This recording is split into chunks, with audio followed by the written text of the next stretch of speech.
जय सीताराम राम राम जय श्रीराम। बर्तमान देखंतु जे कलिर जो अंतिम समय आसी जाइछि, अंतिम समय रे नानादी दुख कष्ट जंत्रणा देखा मिलुछि। प्रत्येक घरे अशांति विभिन्न प्रकार मानसिक स्तर हो, शारीरिक स्तर हो, बौद्धिक स्तर हो बा आध्यात्मिक स्तर हो, कौन सी ना कौन सी प्रकार असुविधा घरे लगी रोचे। जो मैंने कौन सी विधिबद्ध भाव में ठाकुरंकर नाम को जप करुछंती बा ठाकुर को आराधना करुछंती, से माने साधारण लोकों अपेक्षा निश्चित टिके भलरे रहउछंती। बर्तमान ये जो घर कलिकड़ समय देखंतु विभिन्न प्रकार सब घूर्णिझड़ होउछि, वज्रपात होउछि, असमय विभिन्न जीवजंतु सब मृत्यु मुखरे पड़ुछंती, धन जीवन नष्ट होउछि, विभिन्न प्रकार असुविधा सब देखा मिलूँ। कारण गोटे कथा देखा गले यह ही सत्य जे बर्तमान धर्म कर्म को कहीं मानु नाहांती।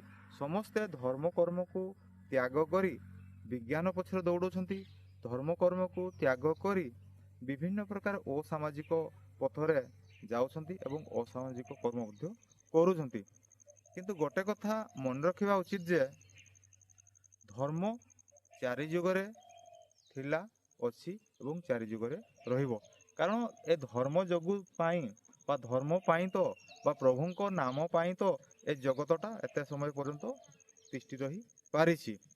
तेणु धर्म कर्म को त्याग कला परे मनुष्यर मनरे आसुरिक शक्ति जात हुए, चौरबुद्धि मन को आसी जाय थाए, विभिन्न प्रकार असामाजिक काम करने को समस्ते व्यस्त रही थांती। तेबे गरुड़ पुराण मत अनुसारे बा गरुड़ शास्त्र अनुसारे भगवान विष्णु दिने गरुड़ गोटे बहुत सुंदर कथाटे कही। से कही जे एमती गोटे समय आसीबो जो समय चारिआडे केवल हाहाकार परिपूर्ण होइथिबो, समस्ते दुखरे पड़े, समस्ते अशांति रही, चारिआडे केवल दुख ही दुख रही। दुखरु मुक्ति पाइबा पई कौन प्रकार बाट पाई पारु नथिबे। समस्ते तो धन पछरे दौड़ुछंती, समस्ते उपाधि ज्ञान अर्जन करने पछरे दौड़ुछंती, केही भगवान को आउ मानु नाहांती। निज कर्म रे मनुष्य एते व्यस्त होइकी रहउछंती जे से प्रकृत धर्म कौन अधर्म कौन जानी पारु नाहांती। एवं जो केते जण धर्म अधर्म विषय किछि जानी पारुछंती, जानिबा सत्ते मध्य सेमाने धर्म पथरे जाई पारु नाहांती। तेणु एमिति बहुत प्रकार शास्त्र आम पाखरे रहिछि, बा प्रकार साधु सन्तंकर नीतिबाणी हितबाणी उपदेशबाणी आम पाखरे रहिछि। सेथि मध्यरु कोनसी भी गोटे जदि आमे नीति नियम को पालन करिबा बा कोनसी ठाकुरंकर आमे आश्रित हेबा, ताले निश्चय आमे भवबंधनरु मुक्ति पाई पारिबा, पाइबार सहज बाट मध्य रहिछि। तेणु भगवान विष्णु कौन कले ना गरुड़ को कहले ना कलिजुगे केवल नाम ही सर्वश्रेष्ठ। आपण कौन देवादेवी को नाम को नियंतु, अखंड भाव में नाम को जप करंतु, सकाळ संध्या माने समस्त कर्म करने सत्ते किसी समय को बाहर करवा काढ़ी भगवान को नाम को जप करंतु। तो भगवान को नाम को जदि आपण जप करछंती ताहले देखिबे निश्चय आपण संकटरू उद्धार पाई पारिबे, समस्त असुविधा सुविधा परिणत होई पारिबो, बा आपन जीवन जहाँ भी समस्या सब रही से समस्या गुड़ाक अचिरे समाधान रे हेई पारिबो। तेणु से जो महामंत्र केते गोटे रही से भितर देखा जाउची ना चारि जुगरे भगवान रामंकर नामर महिमा अत्यंत सुखदायक आनंददायक तथा कल्याणदायक हेई थाए। कारण राम नाम जप करिया पई कोनसी आर्थिकर आवश्यकता नाही, कोनसी समयर भी आवश्यकता नाही। आपण कोनसी समय ताकू जप करि पारिबे, आपनकर धन संपत्ति नथिले भी प्रभु को नाम को आपण जप करि पारिबे। ताकू अति सरलकरण करिया पई गोस्वामी तुलसीदास कोन कले गोटे हनुमान चालीसाटी को जगत को आनिछंती। जे हनुमान चालीसा को पाठ कले ना कौन ना जो इह पढ़े हनुमान चालीसा होय सिद्धि साखी गोरीसा। जय सीताराम। ना कौन ना हनुमान चालीसा को केही भी जने पाठ करि पारिबे। हनुमान चालीसा पाठ करिया पई कोनसी स्थान काल पात्र आवश्यकता नाही। विभिन्न साधु सन्त विभिन्न मुनि ऋषि कौनसी ज्ञानी लोक विद्वान लोक हनुमान चालीसा बहुत किसी कहिसंती एवं तांकर कहिबारे कि यथार्थ भी रहउची। कारण सेमाने केबे भी हमकु खराब रास्ता रे नेबे नाही बा भूल मार्ग दर्शन कराइबे नाही। कारण साधु सन्त माने प्रकृत धर्मर प्रतीक अटंती। धर्म अच्छी कि नहीं हम तो सदा माने प्रत्यक्ष भाव जानी पारु नाही, किंतु धर्मर स्वरूप ए साधु सन्त माने ही जगतटा को ଆଲୌକିକ ପଥ ପ୍ରଦର୍ଶନ କରିପାରିଛନ୍ତି। ତେଣୁ ଆସନ୍ତୁ ହନୁମାନ ଚାଳିଶା ଭିତରେ ତ ବିଭିନ୍ନ ପ୍ରକାର ସବୁ କହିଛନ୍ତି ସାଧୁସନ୍ଥ ମାନେ। ଆମେ ଯଦି ସାଧାରଣ କଥା ଆଜି ହନୁମାନ ଚାଳିଶା ବିଷୟରେ ଆଲୋଚନା କରିବା, ଅତି ସାଧାରଣ କଥା ଯୋଉଟା କି ପ୍ରତ୍ୟେକ ଲୋକଙ୍କର ଆବଶ୍ୟକ ପଡ଼ିଥାଏ ବା ପ୍ରତ୍ୟେକ ପରିବାରରେ ଆବଶ୍ୟକ ପଡ଼ିଥାଏ।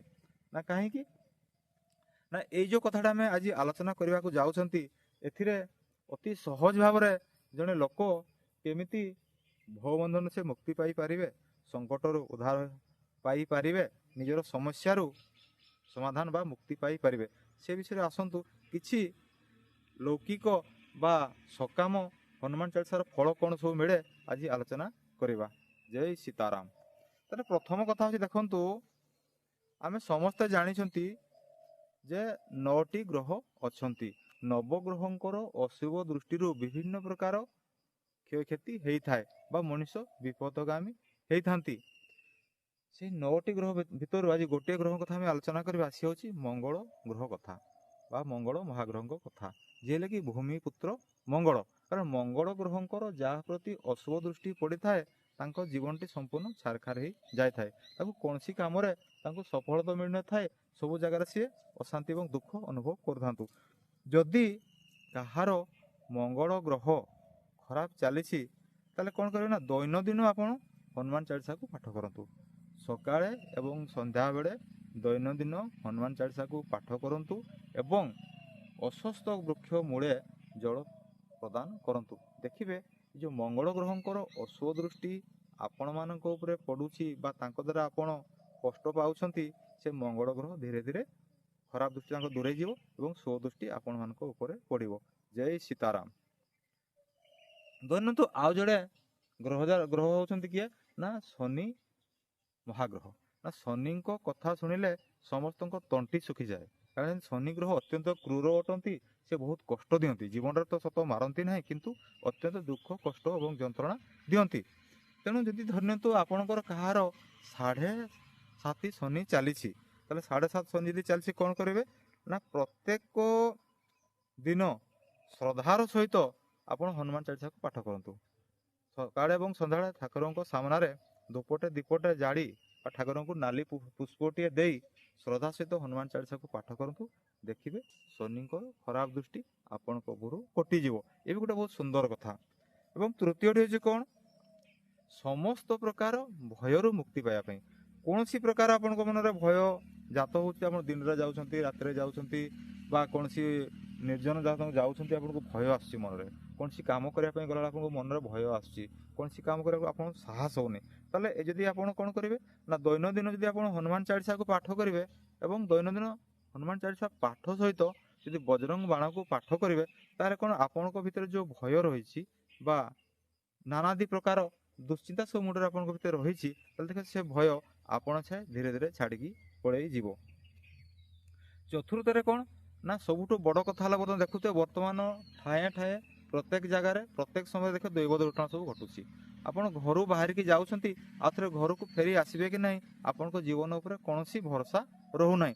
ତେଣୁ ଯାତ୍ରା ଜନିତ ଦୈବ ଦୁର୍ଘଟଣା ଯୋଗ, ତେଣୁ କୌଣସି ପ୍ରକାର ଦୁର୍ଘଟଣା ଯୋଗରୁ ଯଦି ଆପଣମାନେ ରକ୍ଷା ପାଇବା ପାଇଁ ଚାହୁଁଛନ୍ତି, ତାହେଲେ କ'ଣ କରିବେ, ଆପଣ ଘରୁ ବାହାରିଲା ବେଳେ ଠାକୁରଙ୍କର ତିଲକ ଟିକେ କଥା ଗେରୁଆ ସିନ୍ଦୁରକୁ ଟିକେ ଲଗାନ୍ତୁ, ଛୋଟ ହନୁମାନ ଚାଳିଶାଟିକୁ ପକେଟରେ ରଖନ୍ତୁ ବା ମନି ପର୍ସ ଭିତରେ ରଖନ୍ତୁ ଏବଂ କ'ଣ କରିବେ, ତା ସହିତ ଆପଣ ମନେ ମନେ ହନୁମାନ ଚାଳିଶାକୁ ପାଠ କରନ୍ତୁ।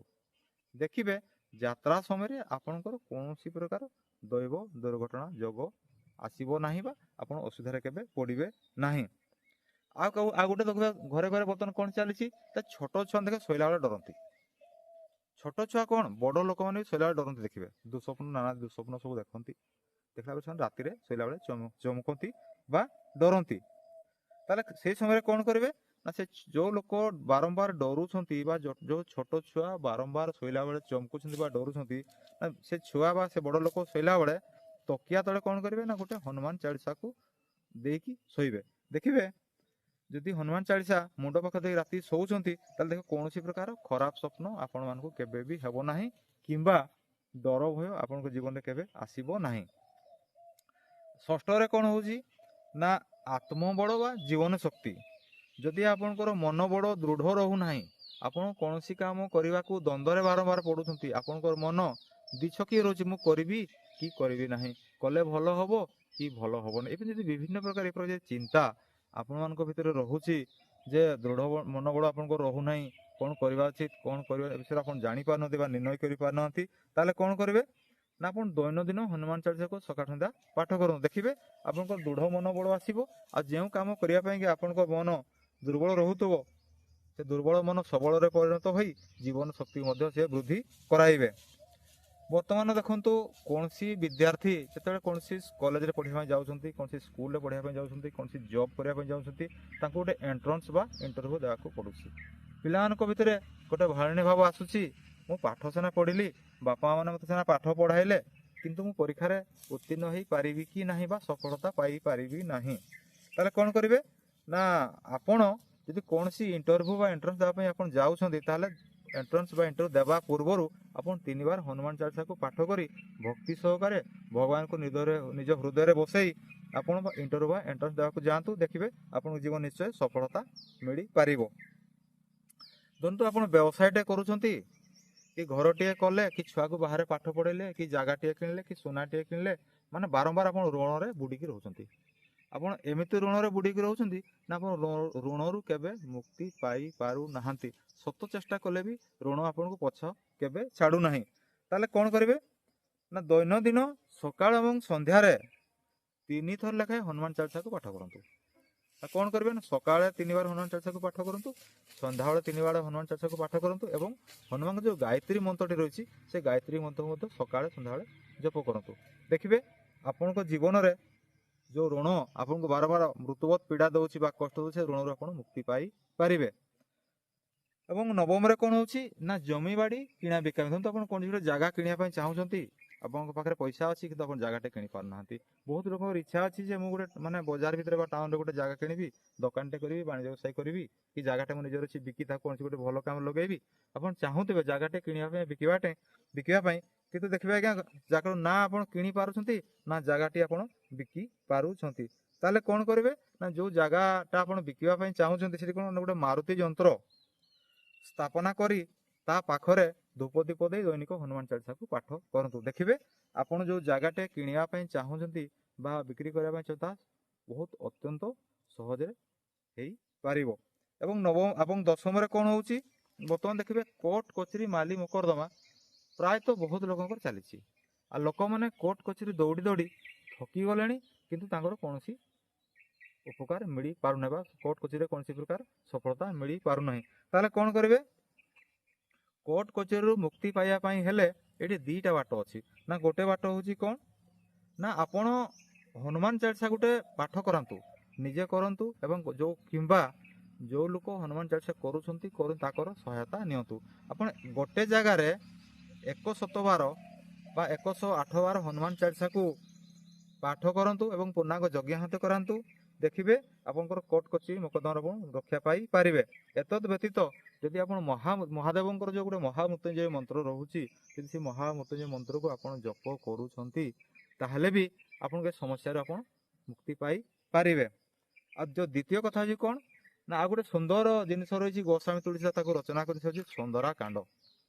ଯାହାକୁ ପାଠ କଲେ ଜୀବନ ସୁନ୍ଦର ହେଇଯାଏ, ଯାହାକୁ ପାଠ କଲେ ମନ କାୟା ଏବଂ ସୁନ୍ଦର ହେଇଯାଏ, ବା ଜୀବନଟି ସୁନ୍ଦର ରୂପେ ଗଢ଼ି ଉଠେ, ବା ପରିବାରଟି ସୁନ୍ଦର ରୂପେ ଗଢ଼ି ଉଠେ, ସାକାର ହେଉ ବା ନିରାକାର ରୂପରେ ହେଉ, ତାହେଲେ ସେଇ ସୁନ୍ଦରକାଣ୍ଡକୁ ପାଠ କଲେ ଅତ୍ୟନ୍ତ ସୁଖ ବା ଶାନ୍ତି ପ୍ରାପ୍ତି ହୋଇଥାଏ।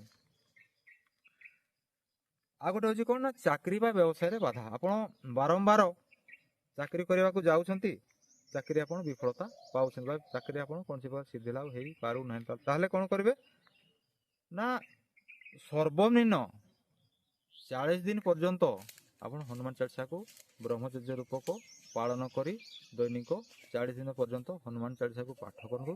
ଦେଖିବେ ଆପଣଙ୍କ ଜୀବନରେ ସମସ୍ତ ପ୍ରକାର ବାଧାବିଘ୍ନ ରିଷ୍ଟ ଦୂର ହୋଇ ଆପଣ ଚାକିରି ପ୍ରାପ୍ତି ହେଇପାରିବ, କିମ୍ବା ବ୍ୟବସାୟରେ ଆପଣଙ୍କୁ ବୃଦ୍ଧି ହେଇପାରିବ। ତେଣୁ ଏମିତି ବହୁତ ପ୍ରକାର ତ ଆଜ୍ଞା ରହିଛି ହନୁମାନଙ୍କର, ତାଙ୍କର ଯେଉଁ ଚାଳିଶା ପାଠ କଲେ ବା ତାଙ୍କର ସୁନ୍ଦରକାଣ୍ଡ ପାଠ କଲେ ବା ବଜରଙ୍ଗ ବାଣ ପାଠ କଲେ କିମ୍ବା ହନୁମାନଜୀଙ୍କର ଯେଉଁ ଗାୟତ୍ରୀ ମନ୍ତ୍ର ତାକୁ ପାଠ କଲେ, ଏମିତି ବିଭିନ୍ନ ପ୍ରକାର ସମସ୍ୟାର ସମାଧାନ ରହିଛି। ତେଣୁ ଆମେ ଯେଉଁ ବିଷୟ ଆଜି ଆଲୋଚନା କରୁଛନ୍ତି, ମୁଁ ଆଶା କରୁଛି ଆପଣମାନେ ଏହାକୁ ପାଳନ କରନ୍ତୁ ଏବଂ ପାଳନ କରି ହନୁମାନ ଚାଳିଶାର ସମ୍ପୂର୍ଣ୍ଣ ଉପକାରକୁ ପାଇପାରନ୍ତୁ ଏବଂ ନିଜର ଜୀବନକୁ ସୁଖ ଏବଂ ଶାନ୍ତିରେ ପରିଣତ କରିପାରନ୍ତୁ। ଜୟ ସୀତାରାମ, ଜୟ ସୀତାରାମ, ଜୟ ସୀତାରାମ।